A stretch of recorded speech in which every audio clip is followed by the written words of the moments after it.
Is everybody hearing me? Good evening, ladies and gentlemen. İyi akşamlar, Istanbul.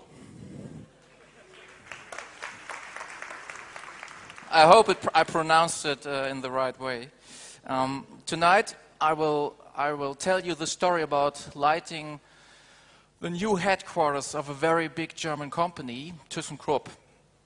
And this project was my baby.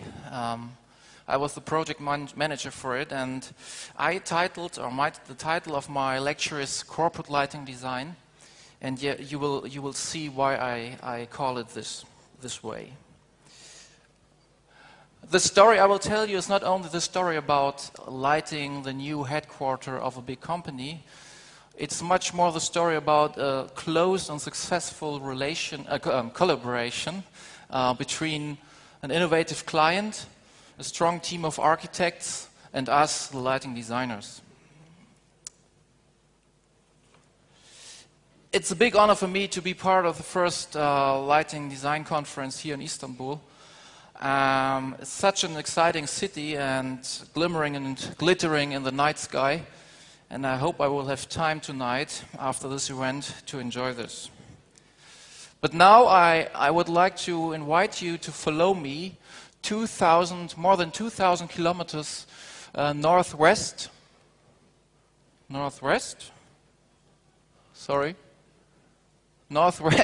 to Essen, a city in Germany with 570,000 inhabitants, and it's located in the biggest metropolitan region in Germany with more than 10 million inhabitants.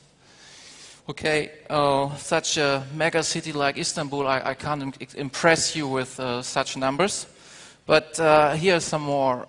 It does not work. I have to go this way.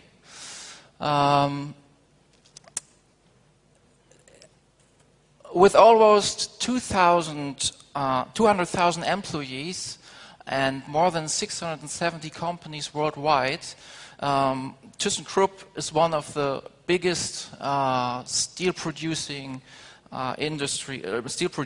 in the world. They are best known for escalators, elevators, and their steel technology.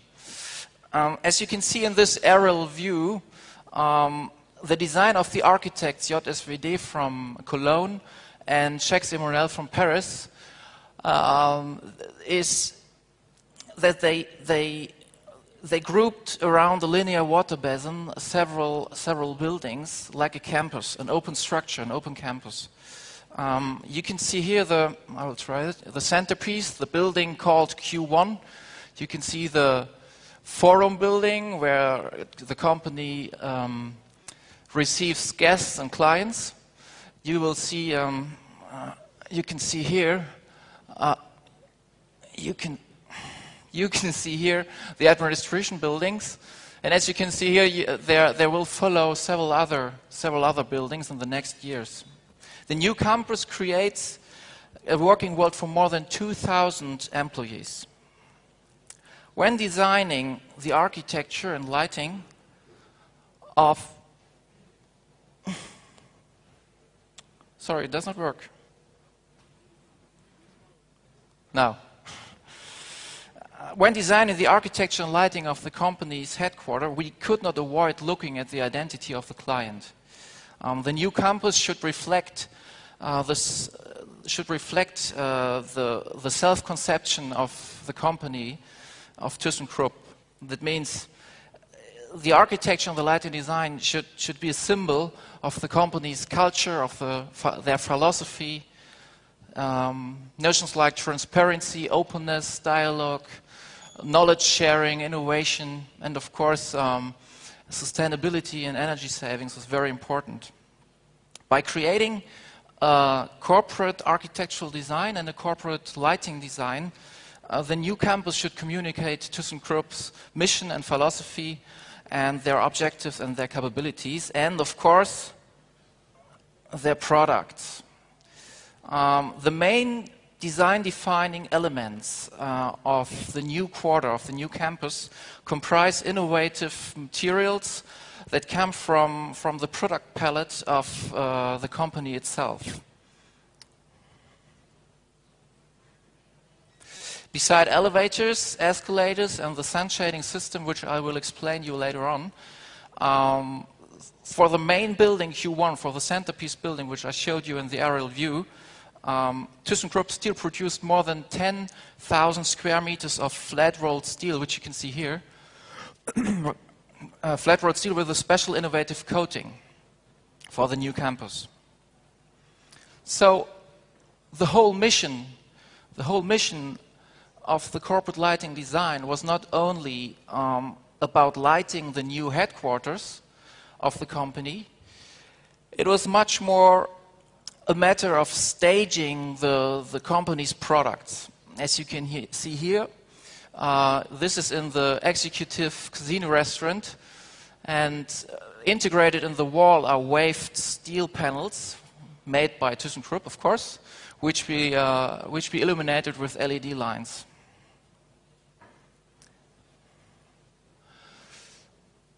This is one of my first sketches, and it shows the overriding architectural design principle, which is applied to all buildings on the campus.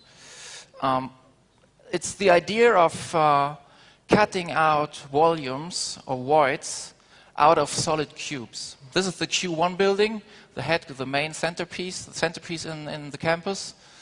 And as you can see here, the architects started with arranging those solid cubes in an urban approach, and then they cut out these voids, and in the end they had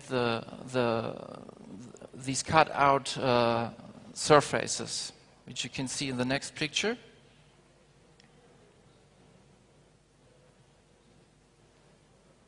Sorry. The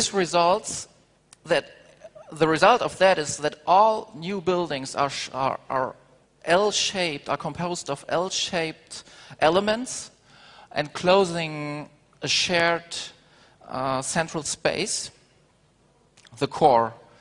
You can see it here.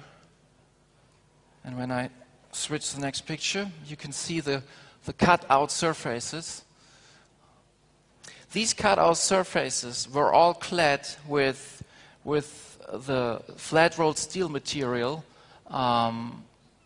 produced by ThyssenKrupp itself.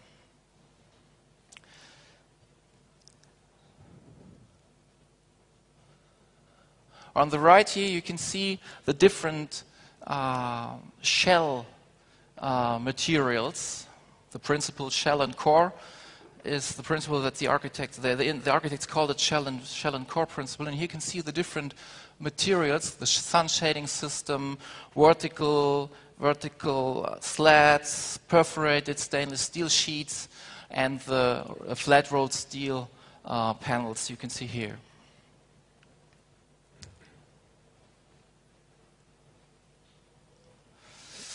The design principle of voids cut out of a solid cube is most apparent in the Q1 building, and this is one of my first sketches I did to understand this principle.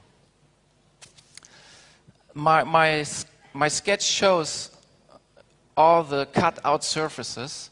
I marked them yellow, and all these surfaces, as I already mentioned, are clad with this flat-rolled steel from ThyssenKrupp.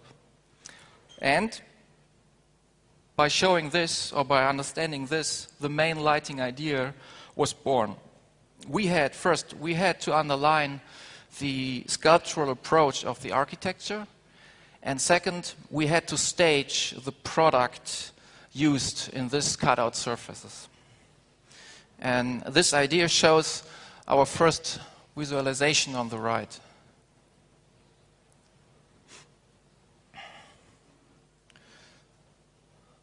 The flat-rolled steel was used as cladding for all the walls in the atrium of the building Q1, and in the forum building, and in all the other buildings, and in some parts even for the exterior facade areas.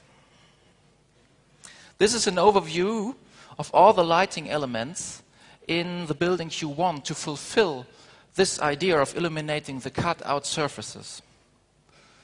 As you can see here, yellow marked, we have the atrium walls. The ceilings are clad with the flat rolled steel material. For example, we used recessed in-ground luminaires to illuminate these walls and to illuminate the ceilings. And in the ground floor, we had to implement lighting channels to illuminate this material. The next section shows the positions of all in-ground uplights which illuminate the atrium ceilings. You can see it in this section here, and the layout principle. And they are all clad, these walls and the ceiling are all clad with the material I mentioned. Of course, we had to find the right light distribution and the right layout, and several mock-ups led us to finally it led us to such an arrangement. In the end, we chose strongly shielded, as you can see here, we chose strongly shielded in-ground lights to avoid distracting light points and glare and to provide the best visual comfort.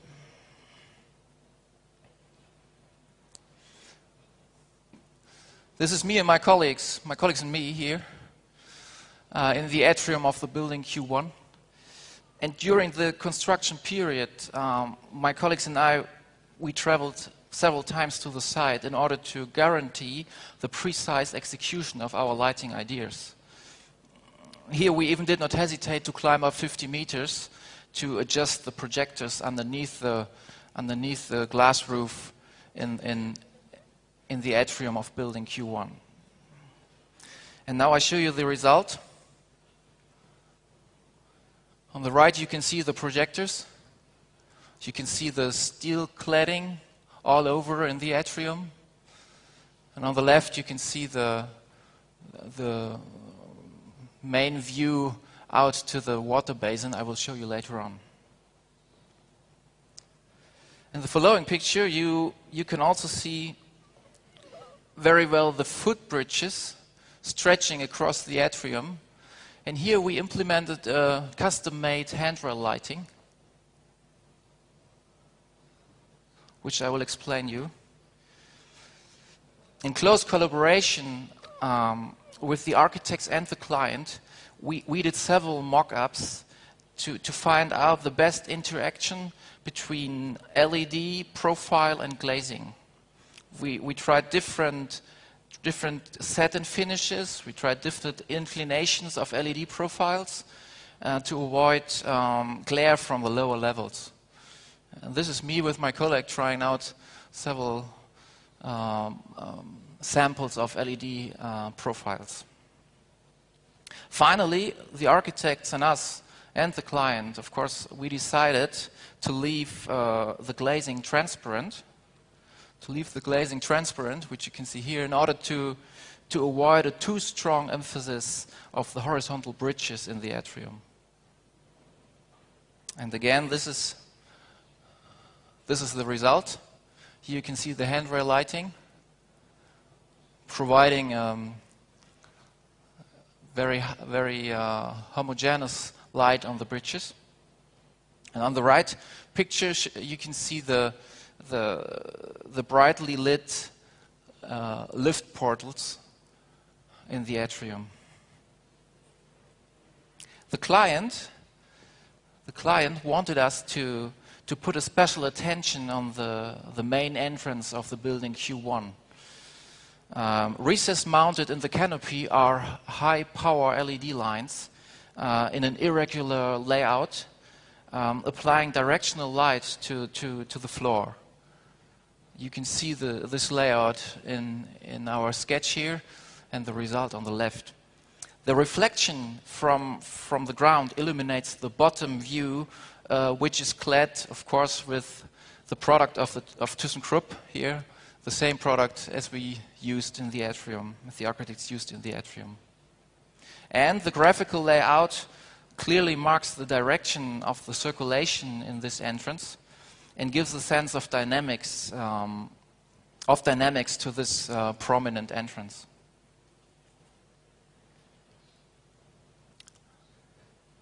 At nightfall, all the lighting elements give a gentle glow to the interior steel cladding. And I will switch on the light for this. Here you can see the result. And as you can see, we did not light up the buildings like monuments.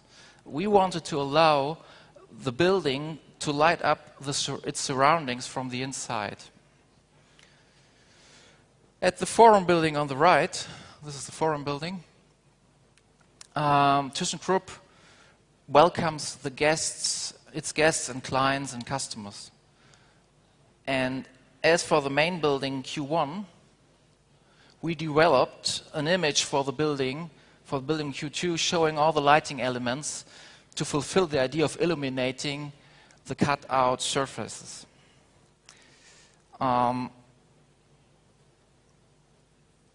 The staff canteen on the ground floor, you can see the staff canteen on the ground floor, and I will explain this idea in the next picture.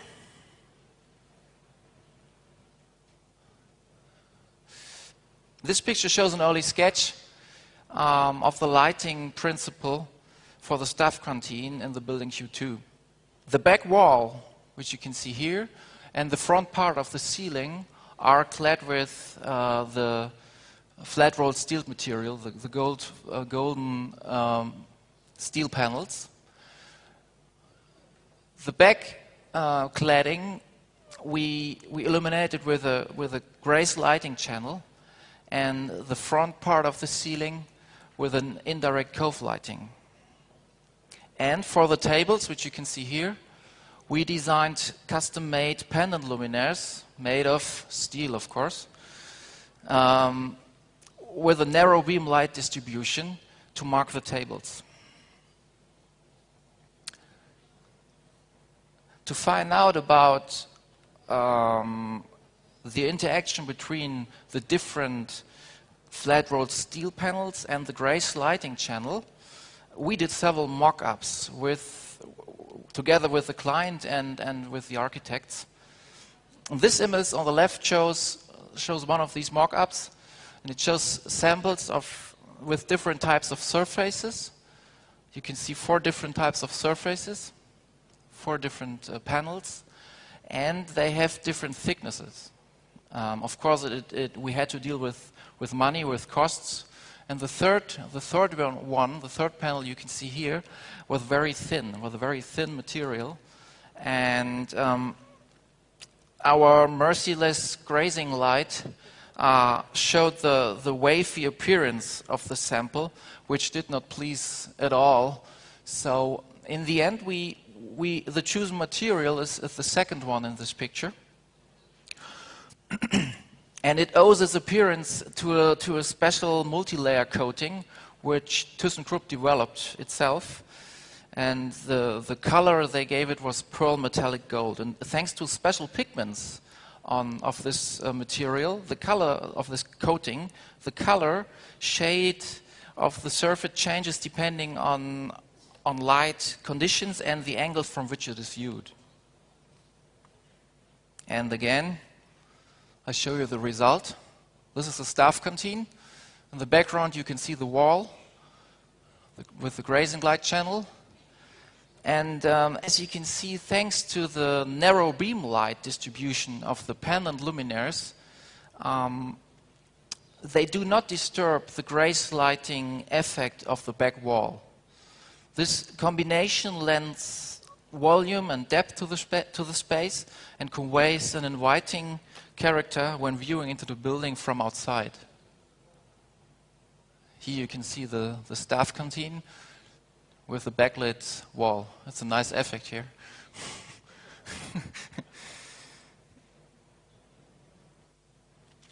To guarantee the design principle in the huge communication zone and conference lobby in the building Q2, we had to develop special downlight solutions. We wanted to make sure that the luminaires provided the light distribution we needed, and that they fit very well in the architect's design language. On the left you can see the lighting plan, first sketch of the entrance lobby and conference lobby of the forum building, Q2. And ceiling recessed are downlights and downlight wall washer, and they illuminate, they flood the wall claddings here. And in those areas with a glass roof, here and here, we implemented a custom designed luminaire with asymmetrical light distribution, which you can see here. The first sketches on the right, and the prototype, which we implemented in the areas with a glass roof.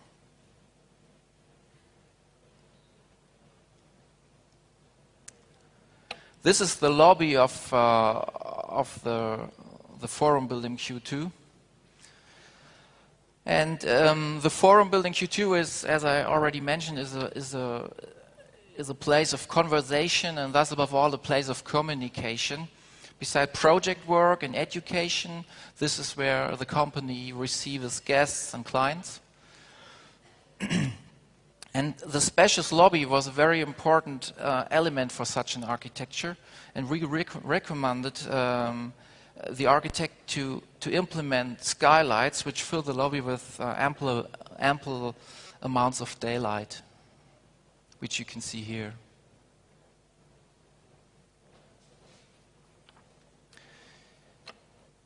In the casino restaurant, the company invites guests and clients for dinners, for conversations, to make money. And depending on the event and on the occasion, the lighting elements, which you can see here, the lighting elements should be able to provide various light atmospheres. For this, we added a special custom-made steel lighting element, which you can see here.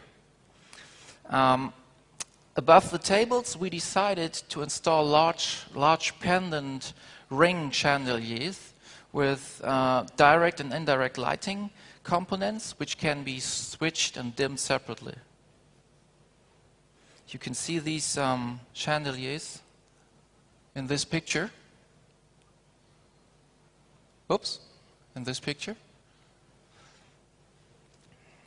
And the two components, indirect lighting and direct lighting, are separately switchable and dimmable. Chest-high partition walls, which you can see here, and ceiling suspended filigree metal curtains. I don't know if you can see it. There are these metal curtains. They always group two tables at a time, and give structure to the length, to the long space. And integrated with the furniture here are RGB LED luminaires, which can add color dynamic light to the shiny metal curtains, if desired. And at the ceiling, a light cove traces the outline of the spatial elements. And this is the result. The external view of the building Q2. And now I switch on the light. Here you can see the staff canteen and the casino restaurant, which I showed you in the slide before. The entrance hall and lobby. And again, as seen on the Q1 building, we could create an interior lighting illumination that simultaneously determines the building's external impact. And again, the water basin, you could have seen this on the first picture of the Q1. The water basin acts as a reflecting mirror. Behind the facade on the left here, The building accommodates an event hall, the multifunctional hall, for events with up to 1,000 persons. For this space, we designed 110 special customized luminaires. Here's the design principle, the layout. And every component or every luminaire has two components, again, diffuse and direct lighting, and they are combined in one lighting fixture. This is how it looks, this multifunctional hall. And again, both components can be switched and dimmed separately to adapt to the various functions of the event hall.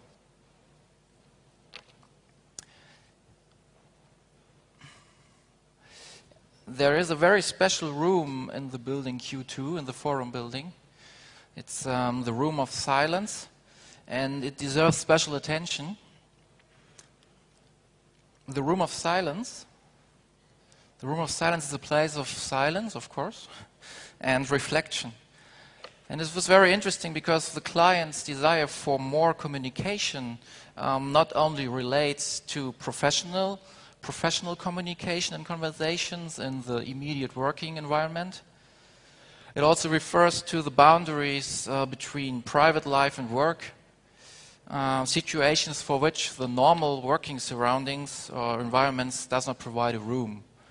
The room of silence is intended as a space for meditation, for introspection, for retreat, and offers the possibility for dialogues on small and great questions of life. Here you can see the first rendering of the architects, and this is during the construction period on the right.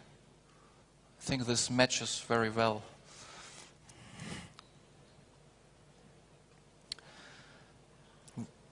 Visitors find themselves in the space with a white ceiling and with white surfaces, wall surfaces. And what's interesting, the architects, they had the idea to put a large cube floating in its center. And the cube obviously had to be the center of our lighting concept. We proposed the architects to play with the clean and white outer surfaces of the cube, and a special interior. We recommended a special interior surface and dynamic light inside the cube. Its inner surface, it's only perceptible when one is directly standing underneath the cube, is fully clad with titanium shingles made by ThyssenKrupp.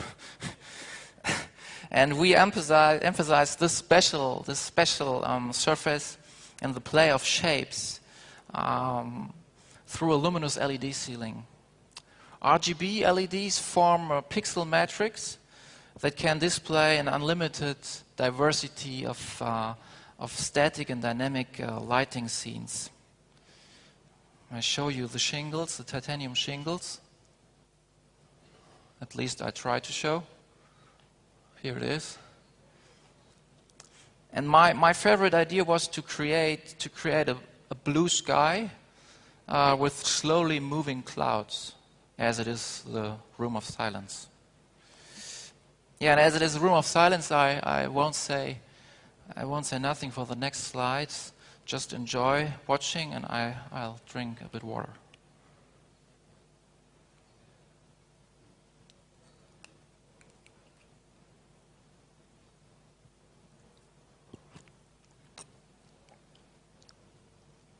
This is the RGB LED light ceiling, luminous ceiling.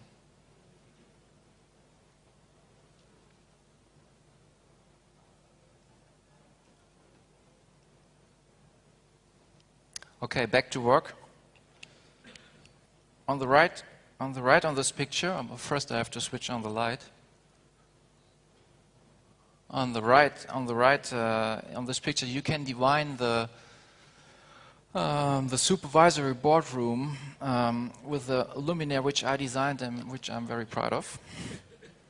as the client desired to show his will and capability for innovation in the conference areas, we developed a lighting element meeting this objective, showing innovation. This element became a modular LED luminous ceiling for all conference rooms on the campus. This is in the headquarter building, one of the conference rooms, and you can see one of the first layouts. This is one LED luminous ceiling module, and they are grouped to this arrangement. These are my first design sketches, which show in a very simple way how the basic idea of the LED luminous ceiling. The LED is placed in a certain distance from a special diffuser, and due to the quality of the diffuser, one part of the directional light will be let through, and the other part will be diffused. Usually, luminous ceilings in conference rooms all over the world only provide a diffuse and often tiresome lighting. And the combination of diffuse and directional light produced by one flat module that can be arranged in several ways was new. So the LED lighting module allows for a vital and comfortable light atmosphere.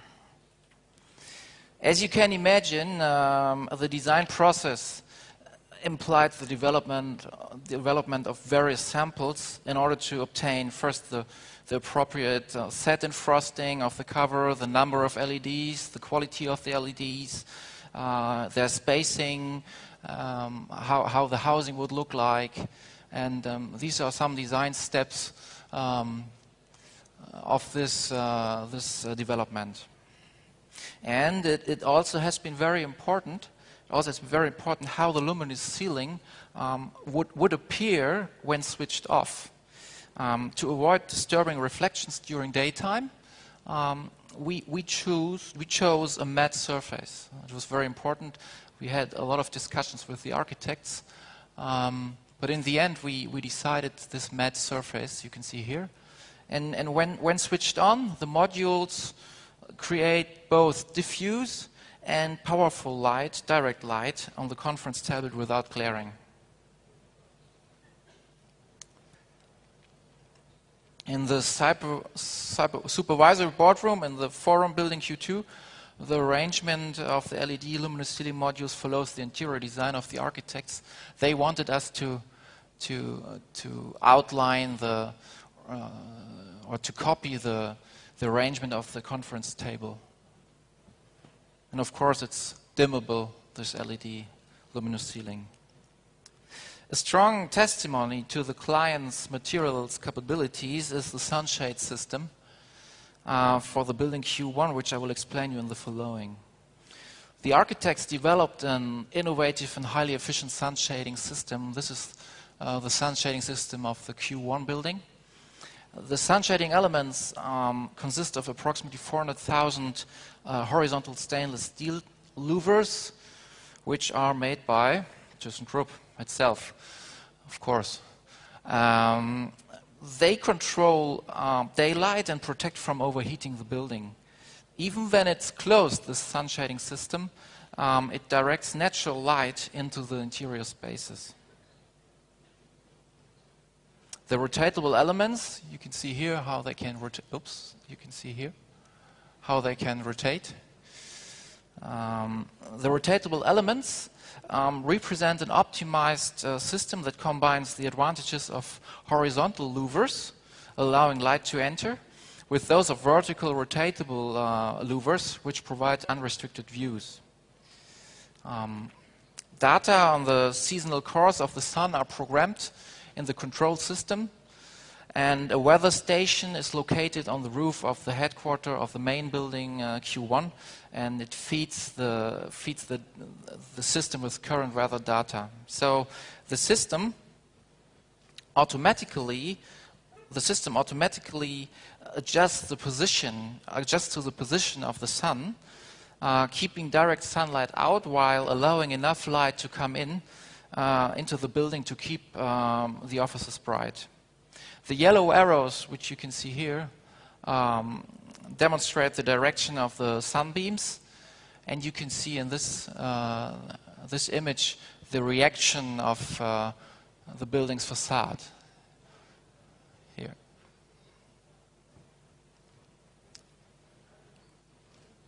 This is me inspecting the mock-up of the sun shading system with the architects, and of course, the idea of the sun shading system came from the architects, but they asked us to analyze the daylight for the whole building and all for the sun shading system.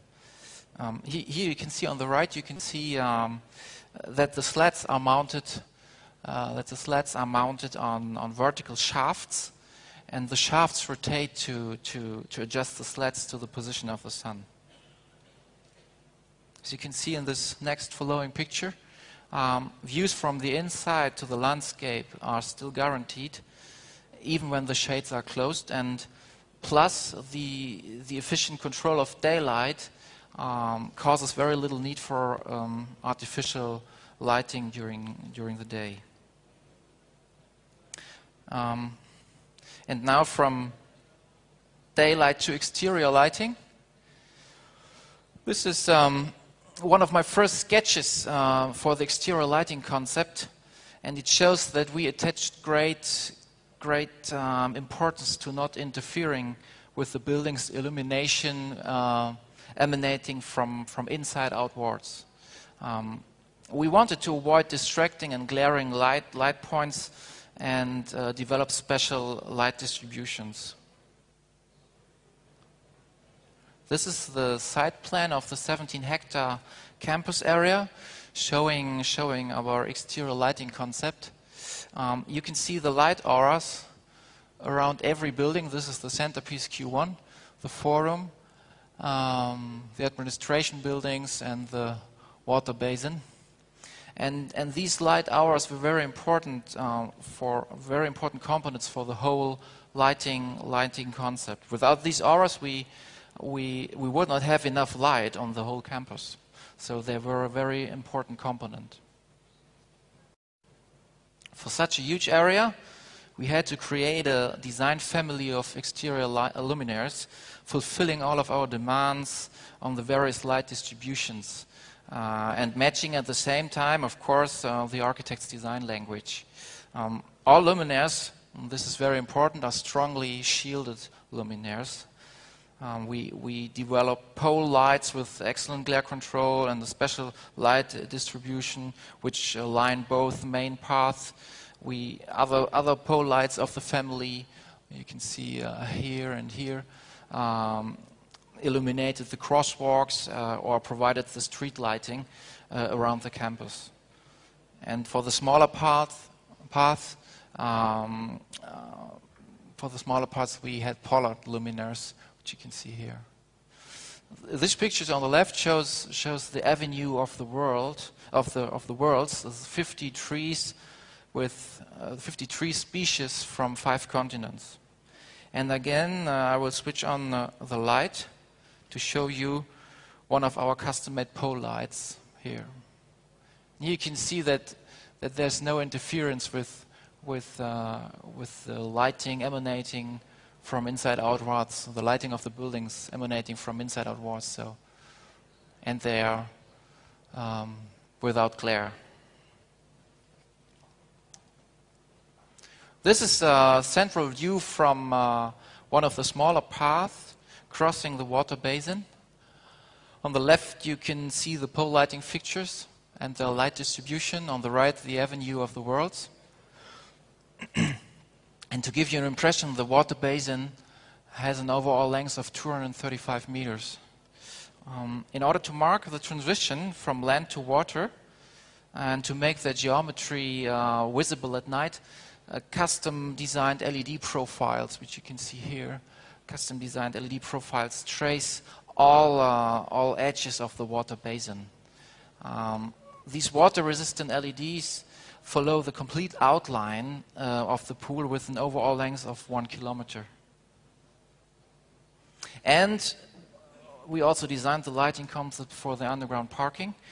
Here you can see the underground parking, and we developed a multifunctional channel housing luminaires, the sprinkler system, the loudspeaker system, and all the cabling. And where the skylights, these are the skylights on the campus for the underground parking, where the skylights provide enough light, the lighting system can be switched off partially. We could convince the architects, and this is also a testimony of the close collaboration. We could convince the architects and the client to implement a bright floor, which is very quite unusual for parking, as you can see here.